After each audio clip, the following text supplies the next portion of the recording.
Greetings, brave souls. Do you dare to discover the dark unknown? I am your haunted host, Phantom Spectres, and you've stumbled upon the Phantom Files, where shadows speak and legends awaken. Here I unravel the darkest secrets and mysteries of the macabre, taking a page from my ancient library, covering topics that will haunt your dreams and mysteries that will keep you up at night. Join me in the shadows and let's embrace and dive into the darkness together with the Phantom Files. In 2016, something strange and unsettling began to take shape across the world. A wave of bizarre sightings, eerie figures in clown costumes appearing in the shadows, sent shockwaves through communities everywhere. What started as a curiosity soon became a widespread panic, and the question remained: were these sightings a product of mass hysteria, or was there something darker at play? It was late summer when reports of eerie clowns began to surface across the US, starting in Green Bay, Wisconsin. The unsettling figure, an unnerving smile beneath a painted face, was seen lurking near an abandoned lot at night. At first, it seemed like a prank or marketing stunt, but as more sightings emerged, the phenomenon quickly spread, gripping the world in a wave of fear.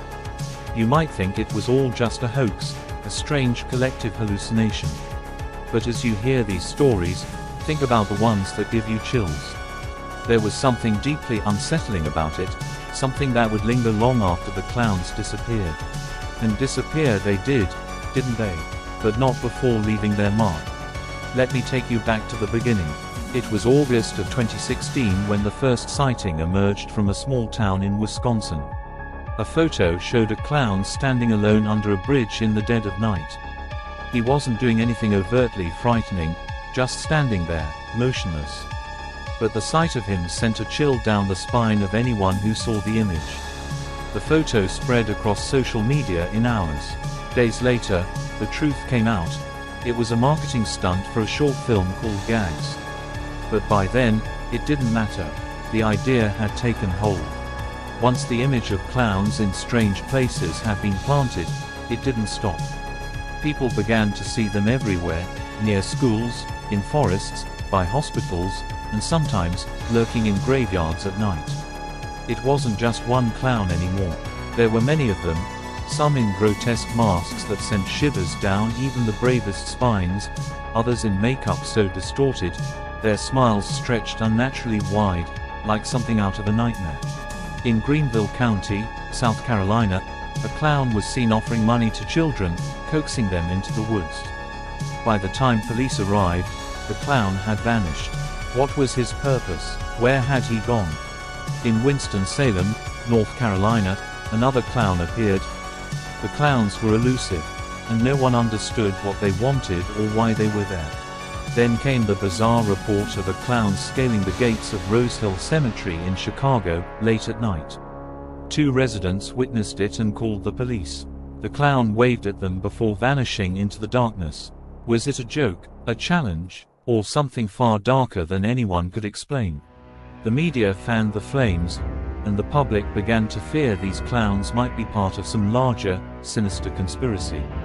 What was most unsettling was the randomness of these sightings. One clown would just stand and stare, others might offer candy or money. Some would follow people, while others would simply be in places where they didn't belong, parks, schools, empty streets at night. The unpredictability of their appearances made it even more terrifying. And then the phenomenon crossed the ocean. By early October, sightings were reported in Canada, the UK, and Australia. In some places, the sightings grew even more violent.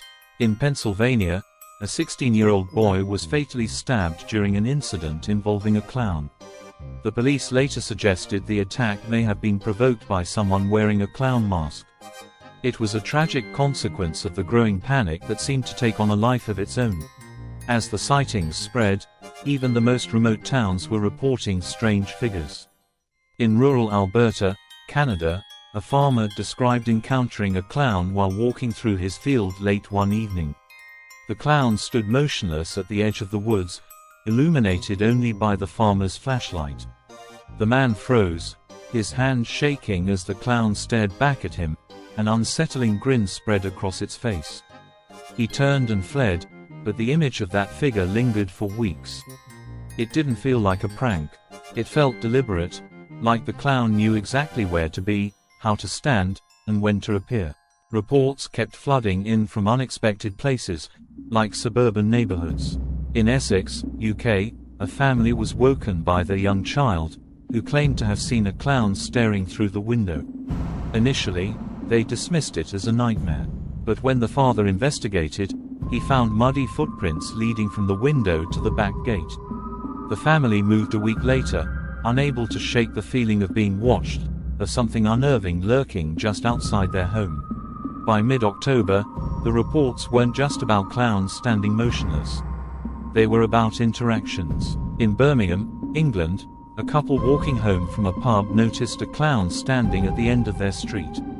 At first, they thought it was holding a balloon, but as they got closer, they realized it wasn't a balloon at all. It was a knife, gleaming in the dim streetlights. The clown didn't approach them, but simply stood there, watching with calculated calmness. The couple called the police, but by the time they arrived, the clown was gone. No trace, just the lingering feeling of being stalked by something cold and unpredictable. In Manchester, a group of children were playing outside their school when a clown approached, offering them sweets. The children hesitated, unsure whether to accept or reject the offer. It wasn't until the teacher arrived that the clown retreated. The children later described the encounter as friendly, but something about it felt wrong. Was the clown trying to lure them in? What was its true purpose? Back in the US, the phenomenon took a darker turn. In North Carolina, a man walking his dog through a park spotted a figure in the distance. At first, he thought it was just a child in a costume. But as he got closer, he saw the bloated, grotesque features of a clown, its smile unnaturally wide. The clown stood motionless, staring at him, unblinking. The man quickly turned and rushed home, but not before hearing the clown's laugh, low and guttural. The sound echoed across the park, lingering in his mind long after he'd left. Days later, his dog began acting strangely, barking at nothing, as though the presence of that clown had left something behind. In Melbourne, Australia, the sightings took on an even more disturbing nature.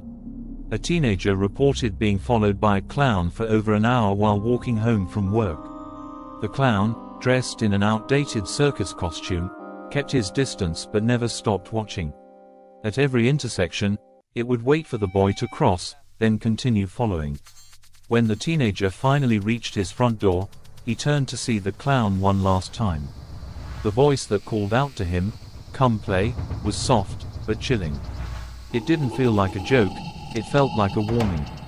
The boy would later learn that similar figures had been seen in his town for weeks, leaving behind a trail of strange occurrences, missing pets, unsettling sounds at night, and the pervasive feeling of being watched.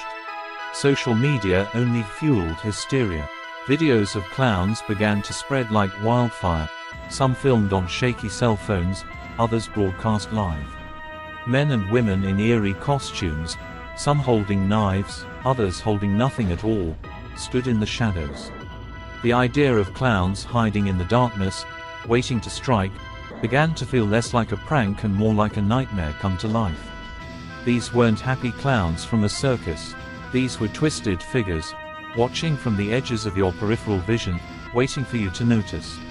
By mid-October, the so-called clown panic had spiraled out of control.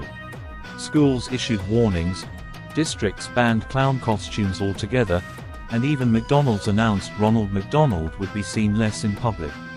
The fear had spread far and wide, and no one was safe from the terror of these lurking, silent clowns. But what's most unsettling about this entire phenomenon isn't necessarily the clowns themselves, but what they represented. Clowns tap into something deeply primal, a fear of the unknown, the unpredictable.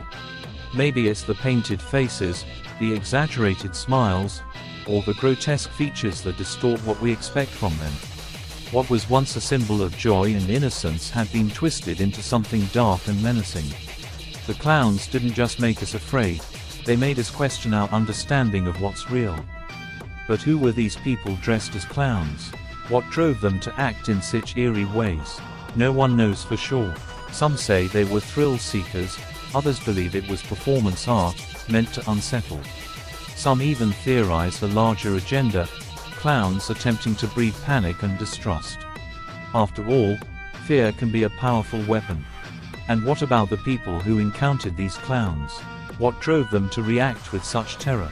Maybe it was the fact that these figures appeared where they shouldn't be. Who expects to see a clown outside a school at 3 a.m.? Or standing in a cemetery at night, its smile stretching wider than a human should? Our brains aren't wired to handle such unnatural sights. These clowns weren't just out of place, they were completely unpredictable.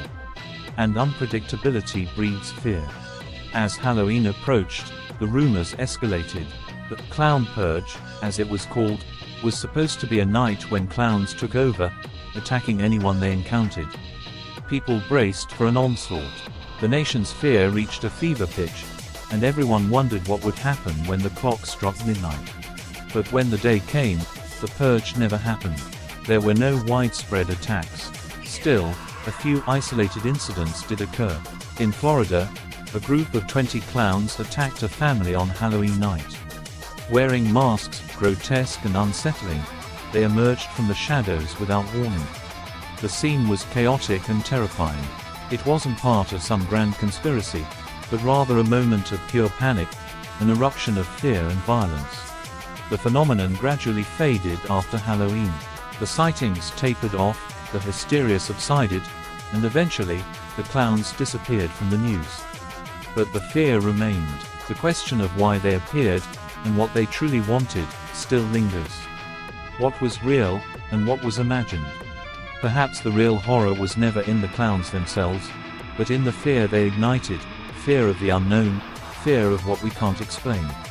And maybe, just maybe, that fear is still out there, lurking, waiting for the next time we question what's real. This has been the Phantom Files. Thank you for tuning in. Until next time, remember to stay curious, stay vigilant and always question what is lurking in the shadows.